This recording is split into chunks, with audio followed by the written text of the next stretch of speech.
Hello, I am back, and today I am packing for college, doing real heavy-duty packing. I mean, there's a lot of stuff you have to bring. I'm thinking of like what I use on the day-to-day basis, but that's a lot more than you realize. Like, even you minimalists out there, you use stuff. I use stuff all the time. So, trying to pack all that up, and I have a lot of clothes that I want to bring, but it's hard to realize, how am I going to pack this? How long is it going to take for me to unpack it? Like, you have to think about these things because you don't want to be unpacking for 2 weeks after you move in. That's exhausting. But what we're gonna do is I'm gonna show you how I'm packing my clothes, the clothes that I hang up, how I'm gonna pack those in the easiest way possible. So let's do it.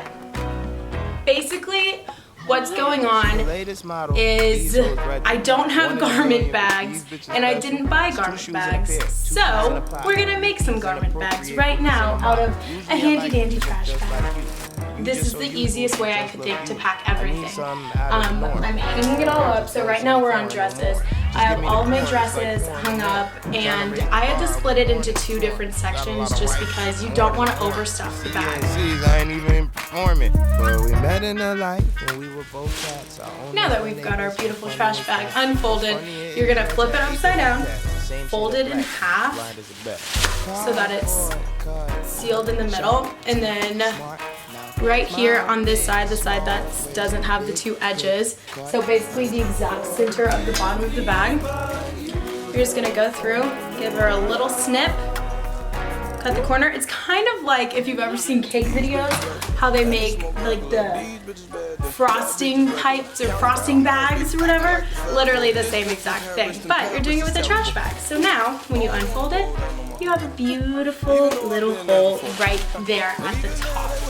Before you bag it, what I'm doing is I'm taking 2 of zip ties? I don't know what these are called, but 2 of these little things, and I'm going to actually force all of the hangers to be together just to ensure that nothing falls out and nothing gets crazy, because when you move it, other people are going to be grabbing this stuff. I want to make it as easy as possible for them and for myself when it comes to hanging it up. So I'm just going to take them on each side of the hook. This way they're all nice and tight together and no one has to worry about it going crazy. And I'll snip this stuff off later, but as of right now, we're not going to do it. Now, Eli just got into my bag, but it's all good. I don't think he ripped it, and if he did, it really doesn't matter that much.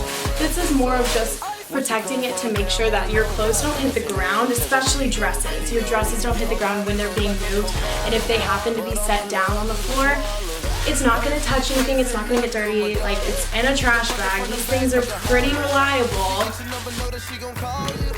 Now the trash bag is up, but as you can see, there's a lot of stuff hanging out, especially since I have like dresses and jumpers in here. So all you gotta do is take it all, almost just kind of stuff it up, take your 2 pulls, pull it as tight as you can, and yeah, you're thinking, oh gross, my things are gonna get wrinkly. That's nothing 2 minutes of a steamer can't fix. So don't worry about that. We can steam later, but packing now. I've pulled it as tight as I can. You're just gonna hit it with the double knot,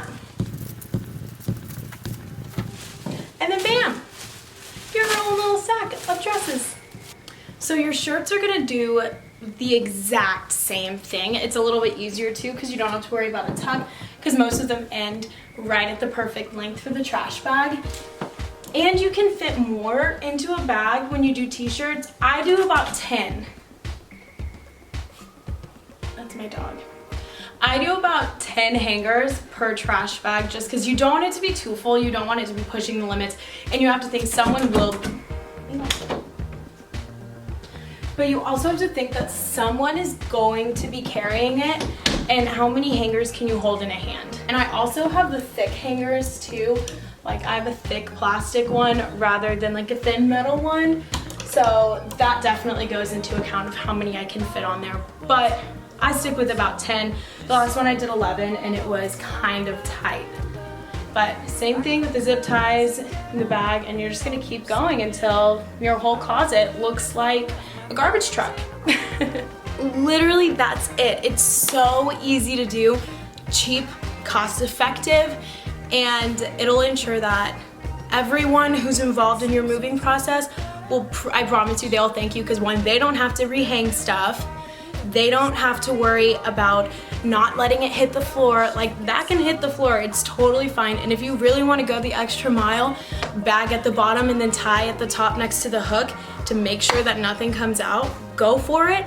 It is the easiest thing ever. So, highly recommend doing that. And really, you don't even have to do it just for moving into a dorm. If you're going on like a weekend trip, bag it up, throw it in the car, and that way your stuff is already hanging when you get to your destination.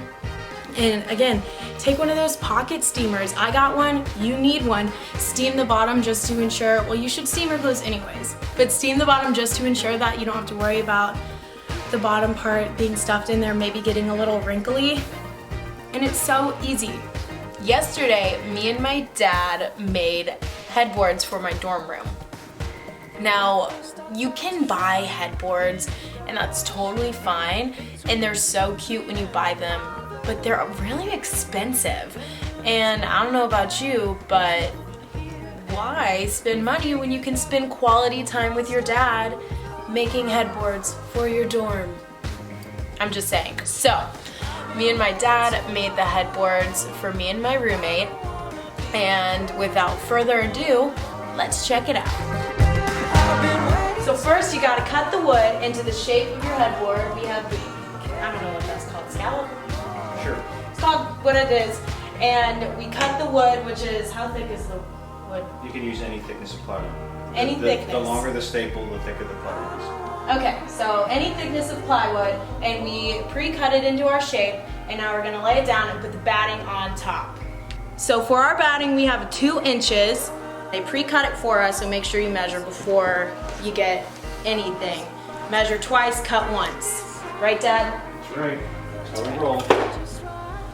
So now that he's put it on, he's gonna cut the shape of the little corners. Now that the batting is on, we are gonna flip it over onto the fabric that I got for my headboard, which looks like this. It's like a gray, tan fabric, canvas. You want to get anything that's canvas so that it doesn't get ruined, and it can't be thin. It has to be really thick since it's being wrapped and pulled over the wood and the batting. So it's really important to get canvas. After we do that, we're gonna staple it all in place, and you gotta pull it as hard as you can while you staple so that it's not loose on the headboard. Make sure that when you put your fabric down, you put the good side that you want to be shown facing down and the bad side facing up, so that when you lay it down, the side that you want showing will actually show. If there's any shape to your wood for the headboard, make sure that you put the fabric up and you start stapling the shape first. That way everything else will fit nicely and you don't have to retrack and start over again. Also, when you cut your batting, leave about an inch away from the wood so that you have room to wrap the fabric around and you're not just trying to stuff it all in. Maybe about an inch, maybe half an inch. KZ says half an inch, but that's what. Now we're gonna start on the corners, on the contour, and then work our way to the other one, and then do the sides and the bottom.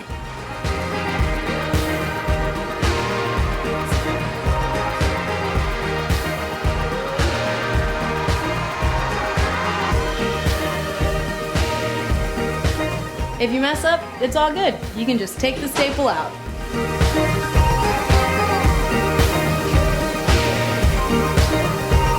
Before I get too far, you always gotta check it. Make sure that it looks good.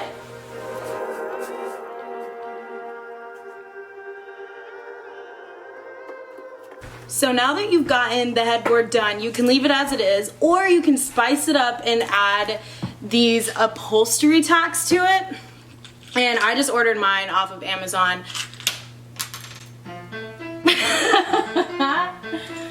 So it's literally just a tiny nail. There you go. It's just a tiny, tiny little nail that you're gonna put in. You're gonna put that into the fabric and use a hammer to push it through, and it's super duper easy. Just make sure you measure twice. I can hardly move, I can barely breathe near your features. The trouble is, it's just so obvious. I still see all the lines of surgery remnants where you cut away, left your flaws behind in the ether. So all in all, it's pretty easy to make. It looks good. It just sits on top of the bed behind the mattress, and I'm really excited about it. How do you feel?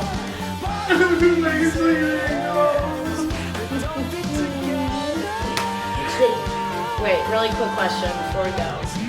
How does it make you feel really that your favorite daughter is leaving for college? We don't talk about those things. So I'll try to get the answer to that later, but for now, I can rest easy knowing that my headboard is ready to be shipped to Fayetteville. Load it up.